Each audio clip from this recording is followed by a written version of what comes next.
বিশ্বনাথৰ বালিচাঙত বিজেপিক তোলা-ধোনা। পল্লৱলোচন দাসক পৰিভ্ৰমী চৰাই আখ্যা কংগ্ৰেছ নেতা ডক্টৰ ৰঞ্জন গগৈৰ। পল্লৱলোচন দাস পৰিভ্ৰমী চৰাই, তেওঁৰ নিজা সমষ্টি বুলিবলৈ নাই। পৰিভ্ৰমী চৰাইৰ দৰে ইলেকশ্যনৰ সময়তে দেখা পাব পল্লৱক। ৰাজ্যৰ দুখৰ সময়ত খবৰ নলয়। আনকি বাগিচাৰ শ্ৰমিকসকলৰ বাবেও একোকে নকৰিলে পল্লৱলোচনে। যদিহে পল্লৱ জিকে তেওঁক সমষ্টিত লগ নাপায়, তেওঁক লগ পাবলৈ হ'লে যাব লাগিব গুৱাহাটীলৈ। এই মন্তব্য বিশ্বনাথ জিলা কংগ্ৰেছৰ নেতা ডক্টৰ ৰঞ্জন গগৈৰ। বালিচাং মণ্ডল কংগ্ৰেছৰ নিৰ্বাচনী কাৰ্যালয় উদ্বোধনী সভাত আনকি বিজেপি চৰকাৰকো খুৰাধাৰ সমালোচনা কৰে নেতাগৰাকীয়ে। বিজেপি চৰকাৰ আহিলে মুখ্যমন্ত্ৰী হিমন্ত বিশ্ব শৰ্মাৰ সম্পত্তিহে বৃদ্ধি পাব, পল্লৱলোচনৰ সম্পত্তিৰ পৰিমাণ বাঢ়িব। অসমৰ সম্পদ আদানী আম্বানীৰ হাতলৈ যাব, ৰাজ্যৰ একো নহ'ব বুলি সদৰি কৰে গগৈয়ে।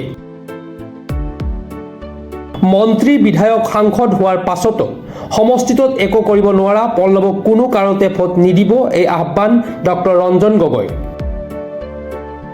সমষ্টিটোৰ উন্নয়নৰ স্বাৰ্থত জয়ন্ত বৰাক হাতৰ চিনত ভোট দি গৌৰৱ গগৈৰ হাত শক্তিশালী কৰিবলৈ ৰাইজলৈ অনুৰোধ কংগ্ৰেছ নেতাগৰাকীৰ। সভাত বিশ্বনাথ জিলা কংগ্ৰেছৰ বিষয়ববীয়াসকলৰ লগতে বালিচাং মণ্ডল কংগ্ৰেছৰ বিষয়ববীয়া সমন্বিতে দলীয় কৰ্মী তথা ৰাইজ উপস্থিত থাকে। সমাগত বিভিন্ন দলে নিৰ্বাচনী প্ৰচাৰ অভিযান চলাই আছে। সমান্তৰালকৈ আজিও কংগ্ৰেছ দলে নিৰ্বাচনী প্ৰচাৰ কাৰ্যালয় আজি উদ্বোধন কৰিলে। কি ক'ব?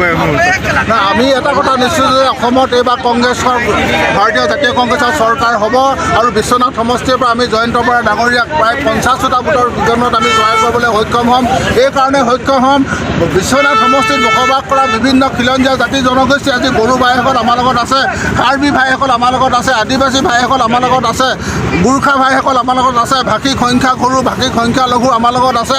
গতিকে সকলোৱে আমাৰ লগত আজি আগবাঢ়ি আহিছে নিৰ্বাচনী প্ৰচাৰ চলাবলৈ। আৰু আজিৰ ডেটত আমি এটা কথা নিশ্চিত হৈছোঁ যে আমাৰ জয়ন্ত বৰা ডাঙৰীয়া প্ৰায় 50,000 অধিক ভোটত জয়লাভ কৰিব আৰু আমি আমাৰ বিশ্বনাথ সমষ্টিটো গৌৰৱময় ডাঙৰীয়া এটা উপহাৰ দিম আৰু গৌৰৱময় ডাঙৰীয়া নেতৃত্বত আমাৰ অসমত ভাৰতীয় জাতীয় কংগ্ৰেছৰ চৰকাৰ গঠন হ'ব। আমি 70খনতকৈ অধিক চিট লাভ কৰিবলৈ সক্ষম হ'ম আৰু গৌৰৱময় ডাঙৰীয়া সপোনৰ যিটো বৰ অসম, সেই বৰ অসমত গঢ়িবলৈ সক্ষম হ'ব। জাতিবাদমুক্ত বৰ অসম, আমি গঢ়িম, ধৰ্ম নিৰপেক্ষ বৰ অসম আমি গঢ়িম। আমাৰ মতে হিন্দু মুছলিম খ্ৰীষ্টান কোনো ভাৱ ভেদ নিদিওঁ। আমি মাধৱদেৱৰ আজাদ এইখন দেশ আমি ৰক্ষা কৰিম আৰু এইখন দেশৰ আমি উন্নয়ন। বিশ্বনাথৰ পৰা ৰমেশ চন্দ্ৰ চৰেণ ৰিপৰ্ট, প্ৰাতঃ টাইম ডিজিটেল। শদিয়াৰ পৰা ধুবুৰীলৈ, বৰাকৰ পৰা ব্ৰহ্মপুত্ৰলৈ সকলোৰে মাজত চিনাকি এটা নাম প্ৰাতঃ টাইম। থলুৱা ভাষা, কৃষ্টি আৰু সত্য বাতৰিৰ আধাৰত প্ৰতিষ্ঠিত খবৰ প্ৰাতঃ টাইমৰ প্ৰতিটো বা বাতৰি পুংখানুপুংখভাৱে চাবলৈ Facebook, YouTube, website, Twitter, Instagram আৰু ব্লগাৰ পেজত লাইক আৰু ফ'ল' কৰক।